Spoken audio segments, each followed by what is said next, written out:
Never mind. Live.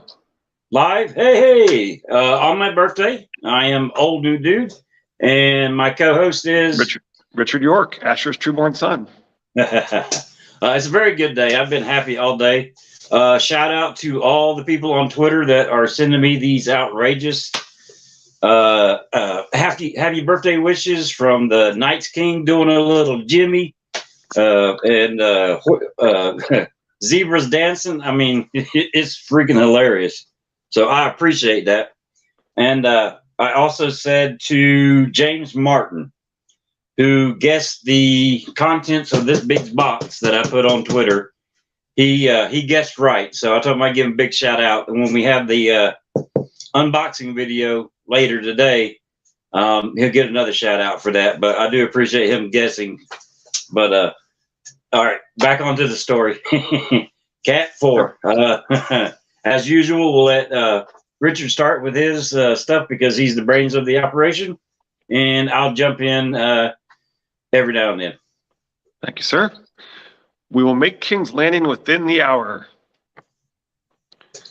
Catelyn turned away from the rail and forced herself to smile. Your oarmen have done well by us, Captain. Each one of them shall have a silver stag as a token of my gratitude. So we've discussed previously how rare silver is in the story, but how Catelyn was handed the 90 silver just before she departed King's Landing. I'm sorry, Winterfell. King's Landing. You got the gold, or not the gold, the silver that was given to the cat's paw to kill Bran, and now that silver is paying for Cat to get to King's Landing to uncover.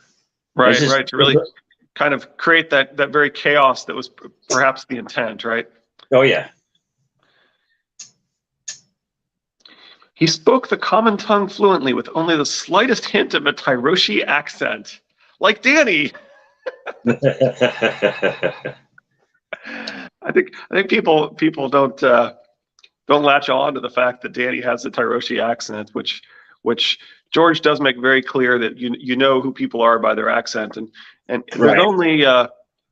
There's only really 3 times I've seen that really used. It's perhaps Arya not really getting away with pretending to be low-born and not from the north.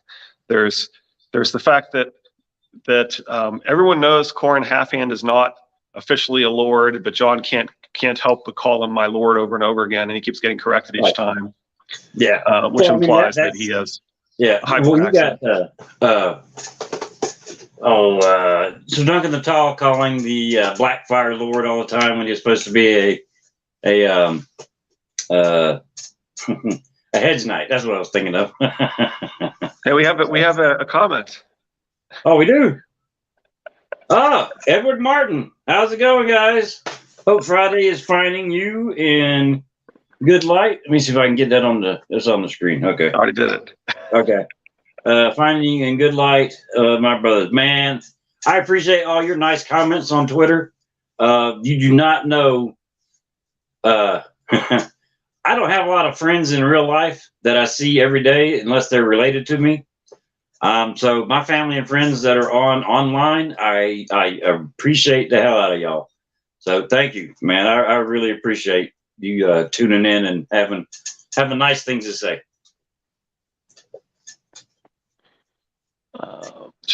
Where were we here? Oh yeah, I was talking about the accents, right? There's only 3 times where this really seems to come up, right? It's perhaps accents are a hint at Danny's the location of the house with the red door, perhaps being in Tyrosh, since Danny has a Tyroshi accent.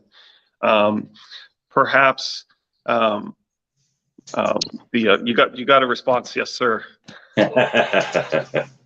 you got Arya perhaps not getting away quite as much as she thought she was with being lowborn and not of the north, and then you've got the Qhorin Halfhand who's officially not a lord and who Jon keeps multiple times refers to as my lord and gets corrected. Yeah. But anyway, with the slightest hint of a Tyroshi accent, I just couldn't help but remember that the Tyroshi accent is one of those hints, and I wonder if we're missing something, right? I wonder if there's other places where he's kind of hiding something with accents. Well, it's definitely something that I definitely want to pay attention to going further on in the story now. because it's things that I didn't catch. I don't know how many times. Thanks again, Edward Martin. The first couple of times reading it through, and that's why I said I like doing this with you, because you point out stuff that I just went right over my head. So thank you. Yes, the Storm Dancer was his 4th ship and his fastest, a 2-masted galley of 60 oars. So Davos will see this ship at White Harbor in his 2nd dance chapter. You're bloody mad, said an oarsman off Storm Dancer. The beggar king's been dead for years. Some Dothraki horse lord cut his head off. So they tell us, said the old fellow. Might be they're lying, though. He died half a world away, if he died at all. Who's to say? If a king wanted me dead, might be I'd oblige him and pretend to be a corpse. None of us has ever seen his body. So anyway, just that's the only time we see Storm Dancer is when Davos is in dance. So I thought it was worth bringing up since the boat shows up again. Yeah. Well, I mean, he repeats stuff in the story. It's got to be for a reason. I don't think he's pulling it out of nowhere. Like, I already talked about this one, so we'll talk about it again here. But part of it, I think, is just sort of the fun, how fun it is for rereaders to say, oh, yeah, that's the same ship that we saw earlier. Right? Oh, yeah. Now we must reach the king's master-at-arms and pray that he can be trusted. Sir Aaron Santhagar is a vain man, but an honest one. Sir Roderick's hand went to his face to stroke his whiskers and discovered once again that they were gone. He looked nonplussed. He may know the blade, yes, but my lady, the moment we go ashore, we are at risk. And there are those at court who will know you on sight. Catelyn's mouth grew tight. Littlefinger, she murmured. It's too bad they never seem to have actually consulted Aaron Santhagar. Because he could have told them that it was Robert's dagger. We know from Jaime that Robert was bragging about having won this dagger. Well, you got to stop and think. Later, we're told that Aaron Santhagar and Sir Roderick are in the commons room back at the hotel, motel, whatever, drinking drinks and talking. So Roderick talked to the guy, but we're not sure who talked to the guy before Roderick and Cat get to the King's Landing. Apparently, I think what we're supposed to believe anyway is, which to me is a little bit of a stretch, but okay, it could happen, is that he said, hey, we want you to identify this dagger that we found. Come with me. And he came, and then they never had him actually look at the dagger, and he didn't. Yeah. And he literally could have just described the dagger, right? It's a plain dragon bone hilt with a Valyrian steel blade, right? That's pretty unique. Well, I mean, even going against what I just said, Roderick could have been playing dumb the whole time. Said, "Hey, Lady Stark, has some questions for you. Will you please accompany me to?" Right. So he never told him, and they never discussed it. Apparently, yeah. They're sitting there. If they had, then this would have all saved a lot of trouble. Right. Well, they're just sitting there, just drinking drinks and talking about war stories and all that kind of stuff. And then, I mean, yeah. I can be so close. Conspiracy, but yeah, so close. And there's something that jumped out before that. Dang it. Yeah, is this after this? Okay. The winds have been against them much of the way. She was talking about why the reasons that there was a good reason that she took this ship. Because they had the 60 oars, because the winds are against them most of the way. Right. And we've already seen outside forces affecting wind to make travels go faster when they needed to. And we're also seeing winds here now slowing people down, trying to stop them. Because even after that, they get sideswiped by a storm that came out of Dragonstone. So that's just in my mind, forces that they're out of work trying to stop stop Cat, because they don't want this part of the story to happen. Does that make sense?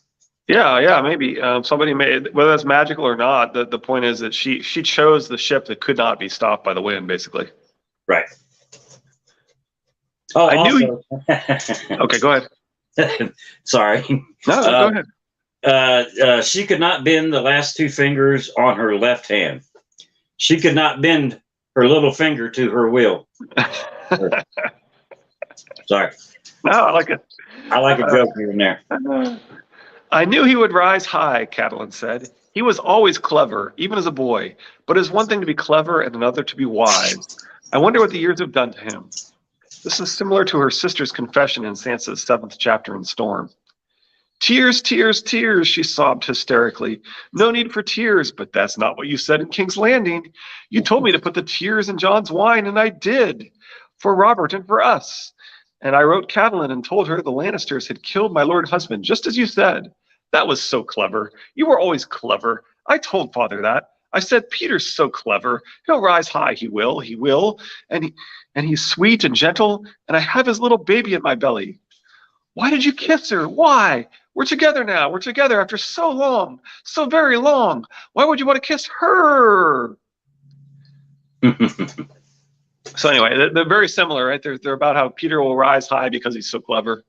Right. Well, I mean, she starts out with her mouth tightening and thinking of Littlefinger. Yeah. But then it kind of shifts to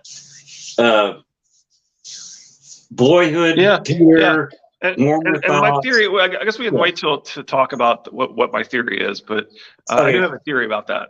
Okay. I think she has a reason to associate him with more in that message than we've been led to believe, right? That they've been communicating in a way that they haven't been honest about. Yes. Only the blood of the dragon would ever know the secrets of the fortress the Dragon Lords had built, he vowed. So I've always liked the Varys is a secret Targaryen theory, yes. Which this certainly might hint at. I particularly like the Sarah theory of the Order of the Green Hand. Sarah? Yeah. So for some reason, the history says that the Dance of the Dragon started 50 years before the events, and the only thing that happened 50 years before the events was Sarah going to Old Town, and for some reason, Alicent Hightower looks exactly like Sarah. All right. Let's see. Edward Martin just chimed back in. I heard someone turned half a century into happy. Yeah. I told my wife yesterday, there's no way I'm living to be 104, so I'm definitely past middle age. Yeah, sorry about that. Oh, no. It's your birthday. We should be celebrating. Let's see. Where are we at? So anyway, I've always liked so Sarah, I was explaining Sarah. So yeah. Sarah, it's weird because it says it started like half a century, half a hundred, if you will, half a 100 years before the dance. It was set in motion, and that's when Sarah went to Old Town. And then when Alicent shows up in King's Landing, she looks exactly like Sarah. Ooh. So that might be a hint that, in fact, Alicent is actually Sarah's daughter.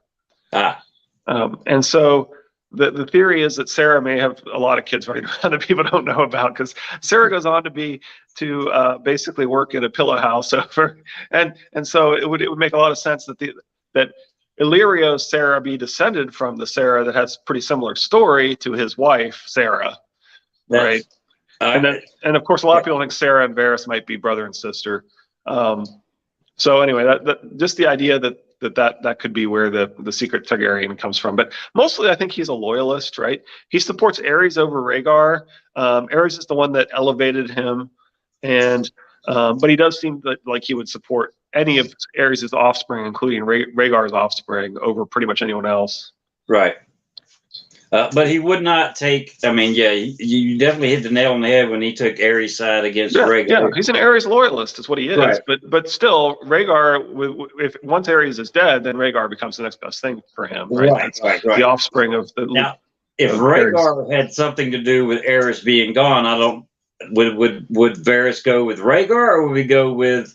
Yeah, but still, if he has grandchildren, they're still grandchildren of Aerys in theory. Which I mean, they may not be, because I really do think George is over and over again loving the idea that heirs and paternity are not always guaranteed, and so that it's kind of silly that we only look at people's father. You know, I'm the son of Tywin Lannister, and that we don't look at the mother.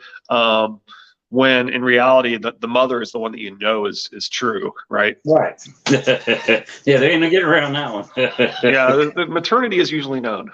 Yeah. You would be as much at risk as I would, Sir Roderick. Sir Roderick smiled. I think not. I looked at my reflection in the water earlier and scarcely recognized myself. My mother was the last person to see me without whiskers, and she is 40 years dead.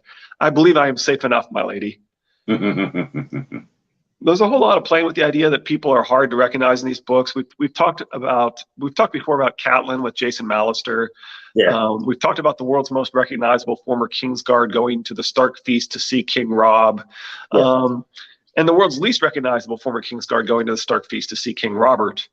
But Jorah knows Barristan and cannot recognize him. And Yeah. Lewin Martell might be near Lyn Corbray, the man who slew him in the Battle of the Trident. Right. With both former Kingsguard unrecognizable by growing a beard, right? Yes, and then we're also told with like Pycelle, the loss of something that people just automatically associate with your face changes your whole face. I mean, right. Yeah, and this one of the things that Preston has pointed out is that Tatters is completely unrecognizable without his cloak, and so anybody could potentially get his cloak and pretend to be the Tattered Prince. Yeah. If you give them the silver here, my lady, they will dice it away or spend it all for a night's pleasure. There are worse things to spend money on, Sir Roderick put in. Winter is coming. And I put, Roderick is definitely a Stark man. Definitely.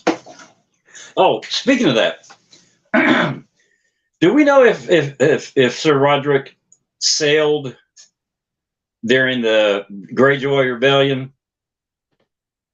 Did he accompany Lord Stark? I don't know. Off the top of my head, I haven't looked into that, whether we know what his background was with the...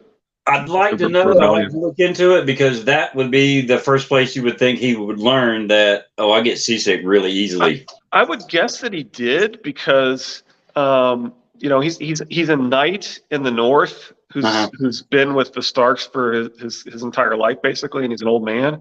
Yeah. So it seems to me like he probably would have fought with them, right? Now, knights in the North are pretty rare. Right. I mean, did he come with Cat, or was he there before that? What do you mean? Did he? I see what you're Maester coming from Riverrun. Did he come to Winterfell with her? I don't know. Yeah, the fact that you're right. It's. Oh, I mean, we do. It's not entirely unheard of for there to be knights in the North, right? We've got for Jorah, for example, right? So I mean, it's not unheard of, but of course. Well, Mormonts keep the old gods, so yeah, it's a little strange, isn't it? Yeah. Edward Martin chimed in with ultimate missing mother. Night Queen. Night's Queen. Oh, yeah, I see it now. Sorry. Maybe it's time for new glasses. The simple fact that I got a year older in one day. On my birthday cake, the numbers will be reversed. It'll say I'm 25. Oh, nice. 25 is a good age, right? So it's it's the birthday where you get to rent a car in all the states and get decent car insurance rates and so forth. There you go. He wore ringmail, dagger, and longsword under a dark cloak with a hood he could pull up over his head. Edward Martin's laughing at us. Glad we're entertaining someone. Oh, yeah. This is the first time we've had... Oh, no, this is the second time we had somebody live with us. What was that? Connor Gray's been on there before. Yeah. So I put Varys would probably notice a fast trading galley with perhaps fewer goods than usual and some passengers departing. But the description of Roderick actually sounds a bit conspicuous to me too. It's really not surprising that somehow they're going to get noticed.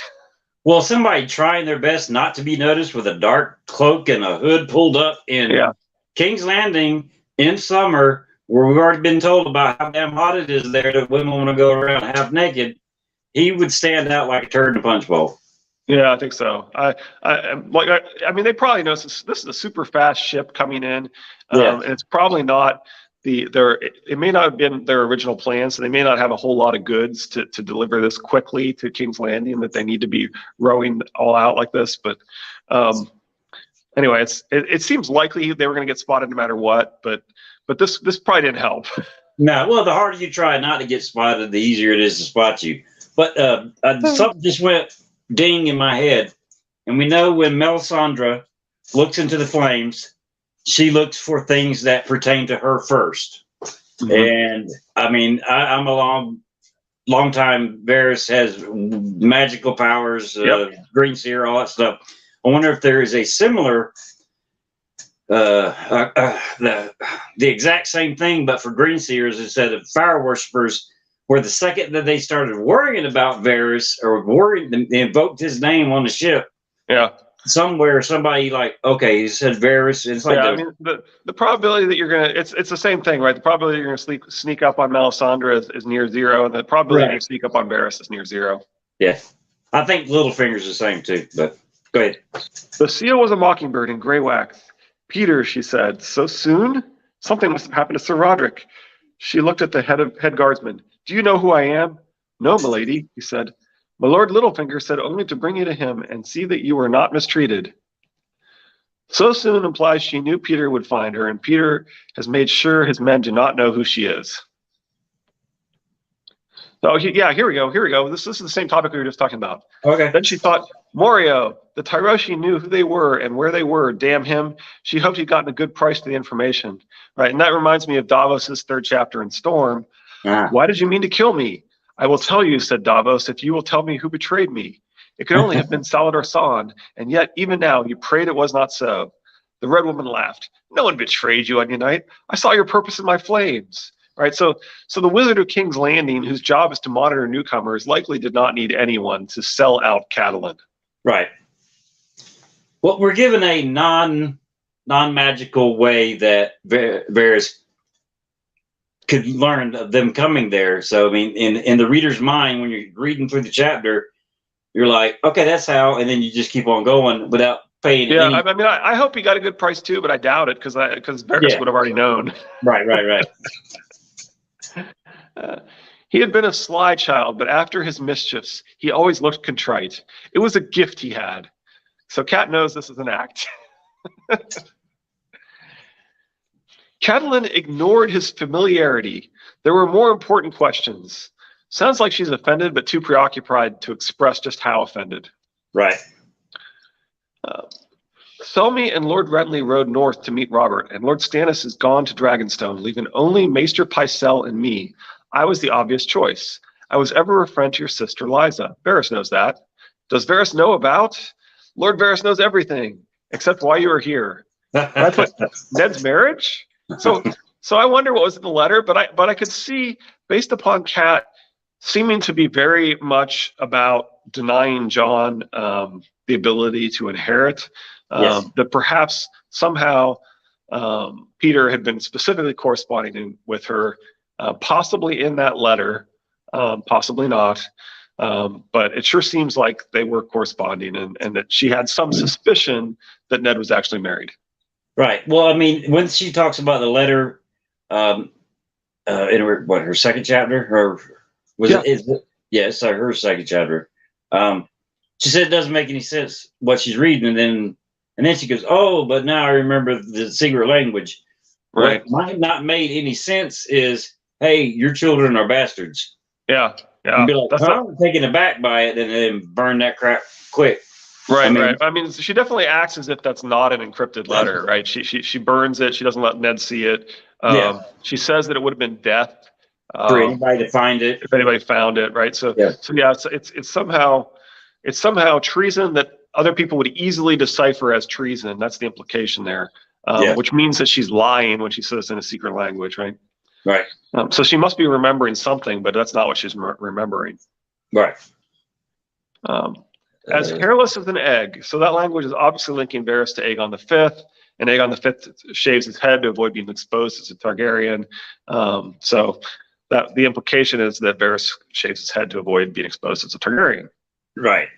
Now, I'm hesitant to jump on that bait, hook, line, and sinker, and get pulled by George R. R. Martin with a fish hook in my mouth. But I kind of want to. I mean, he's definitely put some in there. Let's put it this way: he's planted some seeds. Whether they go anywhere, who knows? But he planted the seeds. Yeah, well, he's got a fish hook attached to some of them seeds. Never has a king been so beloved as our Robert, quipped Littlefinger. He smiled slyly, at least in Lord Varys's hearing. 80% of our characters' expressions are a facade for all. For all Oh. carry shadow in their heart, even so-called good guys. Well, that's definitely true. Should put it on there, right? Yeah, I got it up there. Yep. So that reminds me of so Lord Varys, the fact that everybody has to be that Robert is beloved in his hearing reminds me of Bloodraven in his Thousand Eyes and One. Yeah. She would not speak of Bran, not here, not with these men. She trusted Littlefinger only a little, and Varys not at all. But Varys already knows. Yeah. The Order of the Green Hand acts like she spills the beans here, but Varys already knows. Like he leads her there. He already was aware of this. Well, he knows how her hands were hurt. He knows Yeah. about the dagger. He knows. Yeah, so he's definitely, that sure sounds like either he has informants that are her closest people, or which maybe or he has a glass candle or something, right? I mean, Right. it's pretty amazing.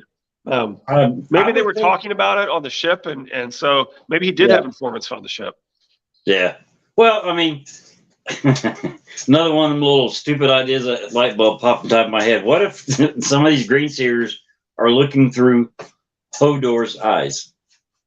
He's a stable boy. He prepared the horses for her. I mean, I think we're supposed to think that Bran is practically unique in his abilities, but but I do think that it does indicate either that he really does have informers everywhere, possibly even on the ship, right. Or he's even more magical than he appears. Well, I mean, magic's hidden throughout this story, and I think it's going to be a lot more magic than anybody. Whenever there's a character who hates magic in a fantasy, that person knows and does magic. I mean, they're always a hypocrite. It always works out that way in the story. Right. Well, if they hate magic users so much, they would arm themselves with that same magic. Well, he knows every conjurer's trick. We're specifically told he knows every conjurer's trick, so he can clearly do magic. I backed Sir Jaime in the jousting, along with half the court. Peter's sheepish grin made him look half a boy again. When Loras Tyrell unhorsed him, many of us became a trifle poorer. Sir Jaime lost 100 golden dragons. The queen lost an emerald pendant, and I lost my knife. Her grace got the emerald back, but the winner kept the rest. Who? Catelyn demanded, her mouth dry with fear. Her fingers ached in remembered pain. The imp, said Littlefinger as Lord Varys watched her face. Tyrion Lannister. So Robert would let Cersei off the hook, but Tyrion would not, right? So for us as rereaders, we agree 100. That's probably what the Varys is probably doing the magic, right? So Robert would have given Cersei back her jewels, but Tyrion wouldn't. So for a reader, that's a pretty big clue that Tyrion is not the one that would have lost the dagger, right? Yeah. So you could figure that out before the big confession and so forth.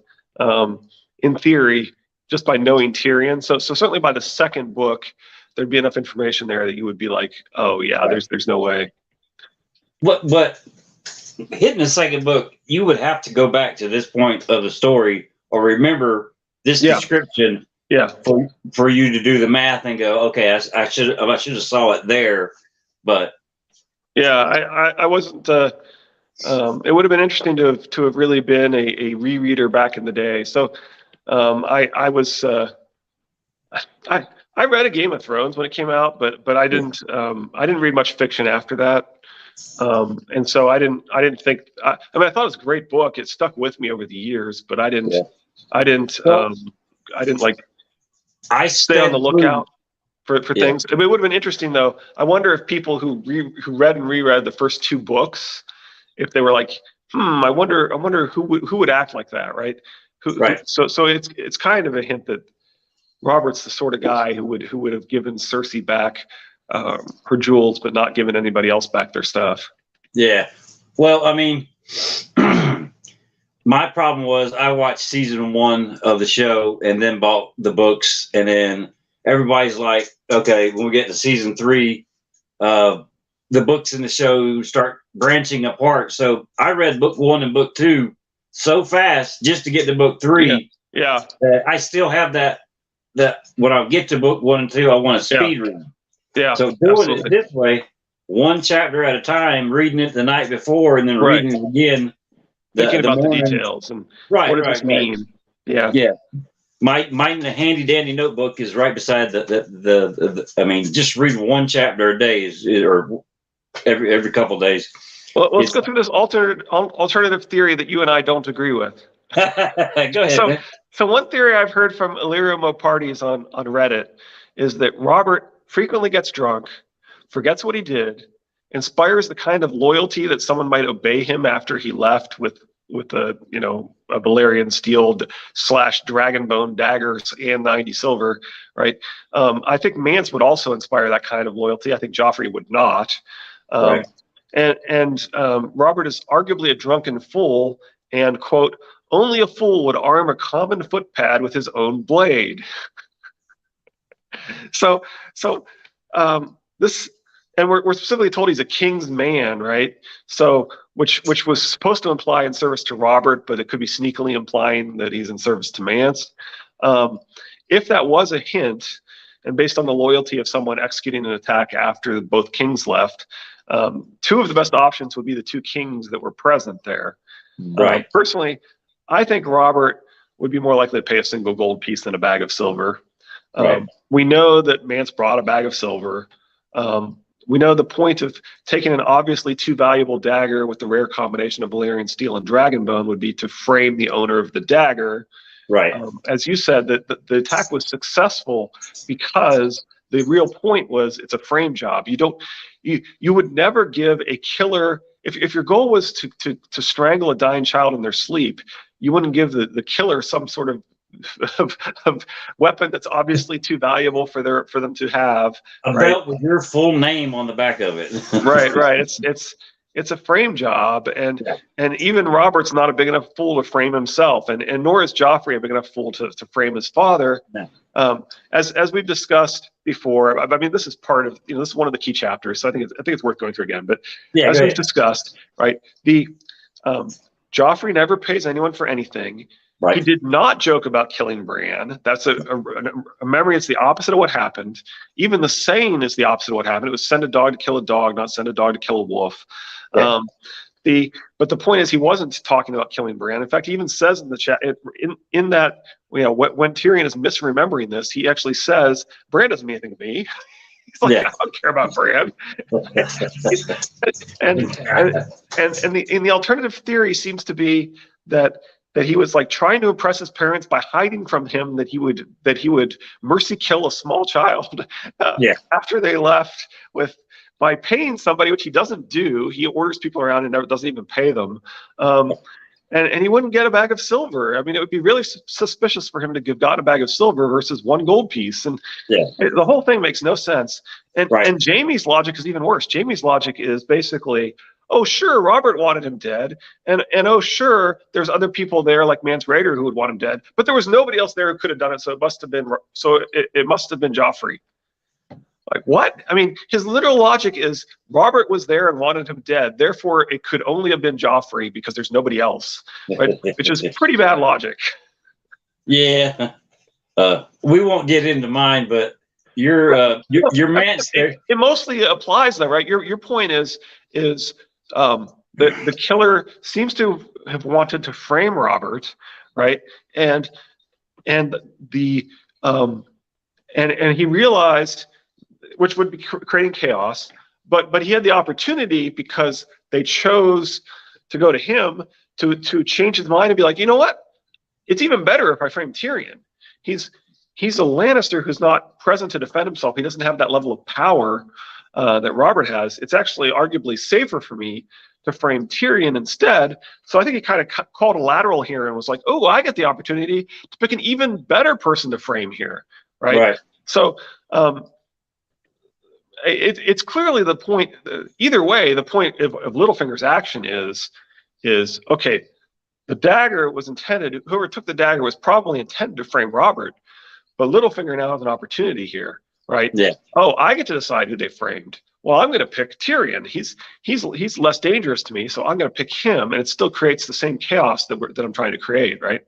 Right. Or he might think that Tyrion is the most dangerous Lannister in King's Landing and want to get rid of him, because later on he wants to get rid of him anyways.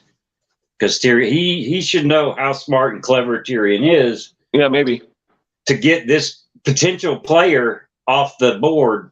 I've never quite understood why Tyrion and Littlefinger don't do a better job of taking each other out, to be honest. Yeah, well, I mean, I'm assuming it's just to drag the story along a little bit. Yeah, basically. I mean, that's the real reason. Plot. I mean, plot is the real reason. Right. I mean, leaning on my side of that theory, which I mean, it's not my theory. I mean, there's plenty of people out there that have said it. I'm more on the hidden hands, hidden fingers, moving the story along. And then you get the cat's paw, you shouldn't be here. No, or whatever the phrase is, he repeats like 3 or 4 times. Yeah. Right. Well, even in this chapter with Cat, let's see. She found she had to touch it now and then. We see people repeating either a sentence, a phrase, or actions over and over and over again. I see that as that's your signal, that's your clue that there might be hidden fingers in the background. I'm the one to take it to Winterfell. I gotta get a boat. I gotta get there before Ned, because if Ned gets there, she's not meeting one-on-one with Littlefinger. And I mean, they're not. Yeah, she's not going to be pulled off to the side by Littlefinger if Ned's there, because he knows the backstory between Littlefinger and her, and he's not going to allow that conversation to happen. So she has to get there before the king and Ned arrives. It had to be her. It had to be a boat. All this stuff that's getting pulled. And I've said it before. I mean, Littlefinger tells you, once you know what a man wants, you know how to move them. And I say the Three-Eyed Crow told that to Littlefinger and was teaching him to play the Game of Thrones through all of this. I mean, I know I'm getting off here. But the repeating part is all I'm going to try to say is I see anytime something repeats over and over again by one person, it's hidden hands.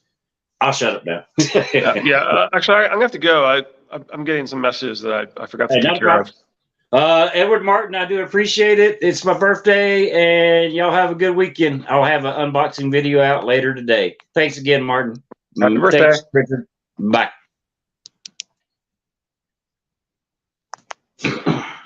If I can get this stupid thing.